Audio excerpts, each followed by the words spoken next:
Hello, Yakri here with another Warframe video. This time we're going to take a quick first look at Garuda.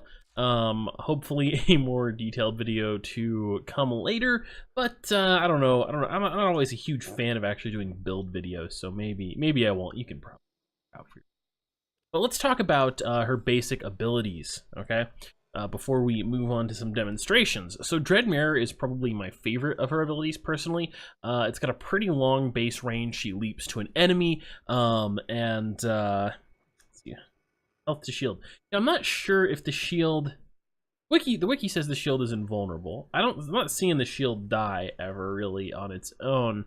It's not really clear to me exactly how that works, but supposedly the shield is maybe invulnerable. You get a percentage of, but you do get 10% of the enemy health. So maybe this is what this really means.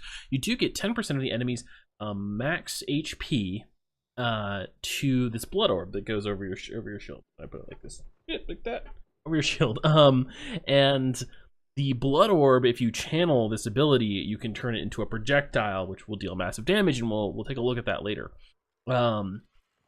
Enemies at or under 35% health, at least I assume it's at or under, maybe it has to be like 33.9% or 34.9%, will instantly die, which is pretty cool. And damage capture multiplier, what that means is that when they shoot your shield, the damage that the shield is absorbing goes into the blood orb above your shield that you can turn into a projectile, and it's multiplied by 2, and that is affected by mods. So I have around 200% power strength, which means I'm getting 4 times the damage being dealt to me into orb damage.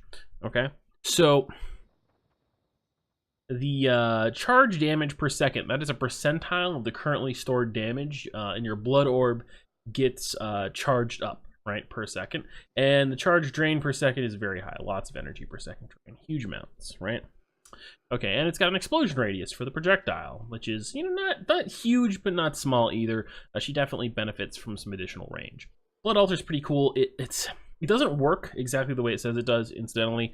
On the wiki, it says it's 8%. It's 50% with mods, 20% or 25% base health per second, right? What that means is that it's 25% of the enemy who you impale's health per second is restored to someone near the blood altar. Now you might be thinking, oh wow, awesome, of the enemy's maximum hit points. No, not of the enemy's maximum hit points, of the unit's base hit points, as far as I can tell. I'm not sure it exactly corresponds with base hit points. However, impaling these heavy gunners should give me around, I think, 13,000 HP per second back, and it doesn't do that. So I'm confident it's not actually 50% of their maximum HP. Bloodletting is you sacrifice your health for energy. It's a pretty bad trade, but with your ability to heal yourself through Blood Altar, it's not too bad. It also allows you to activate her passive. And her ultimate is fairly interesting. I think if I'm understanding how it works correctly, and I'll demonstrate it later, yeah, they've given it a really interesting way of scaling. It's not super strong. I don't think it's her best ability, but it fits with the rest of her kit very well. I think overall she's super well designed, and she's a very medium Warframe. She doesn't have the ridiculous degrees of tank or very casual nuking, or casual repeatable nuking, or utility that makes some frames like Trinity or Rhino really overpowered, or not even overpowered really, but just, you know, like cream of the crop, top pick frames. But she has a couple really neat tricks that keep her from being, you know, kind of disappointing, like well, Oberon's pretty good now, but like Oberon used to be back in the day. If you know Hydroid, I would say Hydroid's still a big disappointment to me, even if he isn't a total dumpster fire anymore. So Nyx, until they haven't, Nyx's upcoming rework sounds really amazing if they actually implement what they've been talking about, but Nyx is still crapola. Anyway, let's take a look at how, oh, I should show you my mod setup. It's garbage, but because I didn't want to format her, I just wanted to make the video. So this is what I'm using for now. You could probably, fairly realistically, you know, remove Drop Augur, Reach, maybe drop Blind Rage for a different type of power strength increasing mod, although I'd probably still use 2 with her. And power Drift should be in the Exilus slot, of course, and not partially leveled. And Prime Continuity is pretty optional. She doesn't super need bonus duration. You might not want to give her a penalty, but that's it. And yeah, otherwise it's pretty fine, okay? But I wanted to focus on like what her abilities would be like if you do pretty aggressive build into maxing them out. And then hypothetically, you could have 2 more tank mods than I've got equipped, 0, if you were actually playing her and you bothered forming her 3 times, probably. Okay, so let's try this out on some heavy gunners first off. So I'm gonna demonstrate her first ability first, and I think it's pretty amazing what it can do. So, yeah, I know I'm invincible because I don't like dying repeatedly while making demonstration videos. As you can see here, this blood orb above my head is getting a pretty solid amount of damage. It gets a big chunk, around 10k, I think. Yeah, around 10k, which is what it should be when I hit these guys. So it seems to be working correctly. Tommy, no! As you can see, while these guys are all shooting into my shield, it's going up very quickly with the 4 times multiplier, and I'm getting a really high shield amount right now, right? So we can actually do something really cheesy here, and you can't do this in a real mission, obviously, but you can come kind of close to it. And so let's give you a little look at what we might be able to do with this. So starting with a base of 250,000, this should be able to get pretty impressive. So we'll start charging it up. As you can see, it charges really fast because it charges at 50% of that base per second. So we're already at 1.5 million damage, and let's hurl that down there. There we go. They are. Oh, sorry, Tommy, you're too late. Yeah, they're all gone. They are all fucking dead, and that's pretty great. That's pretty great. Now this is our, of course, resident damage boost-o-meter. You know, I'm not 100% sure if it boosts your orb damage because only deals their max HP at most when I was trying it on them, but it will boost your weapon damage, and I think it might boost your ability damage too. I think it works like Rhino Prime's Roar, so it's a 100% multiplier, so it's the same as having 100% Rhino Roar, I think. If I'm wrong, let me know. But I'm pretty sure that's how it works. So let's oh, I got some HP back somehow. Let's get rid of that HP and let's impale one of these guys. As you can see, my HP didn't instantly refill. And that's how I know this isn't working, because it should refill at over 10,000 per second. So yeah, that's how I know. But this is actually a pretty good health field. You can actually hit multiple enemies, right? So we've got 2, 3, 4, and I don't know if do these overlap? I think you only get the benefits of 1 still. No, I'm getting 2. I'm seeing 2 streams. Yeah, it looks like it's going faster. That's for sure. Look at that. I think it does. I think they do. They don't show on your buff bar that they're all working, but I think they are all working. Okay, so that's pretty cool. I think it's kind of a neat combination of healing, and she's got her 1 nuke. The reason I would say that this nuke ability doesn't really stack up with some other Warframes is it takes a lot of energy, and like as you can see there, that didn't, because they've got full armor, so they have the EHP of like hundreds of thousands, I think. So I needed a huge amount of damage to kill him, and I can get that with her 1, but it takes a lot of work, right, to drop that 1 fat nuke, which is fun to do, but in terms of like trying to speed complete defense missions, it's not enough, right? Okay, so let's take a look at her ultimate. Her ultimate's kind of neat. If you just click it once, you'll shoot a bunch of spines at someone, and they will bleed a lot, right? And they get marked, and the mark does something. It's not stated what the mark does, but I have a pretty good idea. Now, if you also hold 4, it will expand, and now you'll target a bunch of people. All right, target everything on the screen. There we go. They all get marked. Now, if I attack with my Phage, you'll see a bunch of slash procs coming off, and they died super fast. And if I can just, yeah, let's see all those slash procs? Look at all those slash procs. Okay, because they have a 100% bleed chance. It's part of her ultimate. I'm pretty sure that's relating to the mark. So if we attack now, you'll see I don't have any slash procs because I'm not using Hunter's Munitions with this. I can't slash proc with this weapon.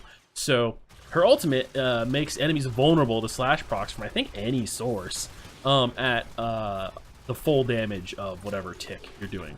So basically it makes any weapon you have ultra deadly against any level enemies, because of course slash procs ignore armor.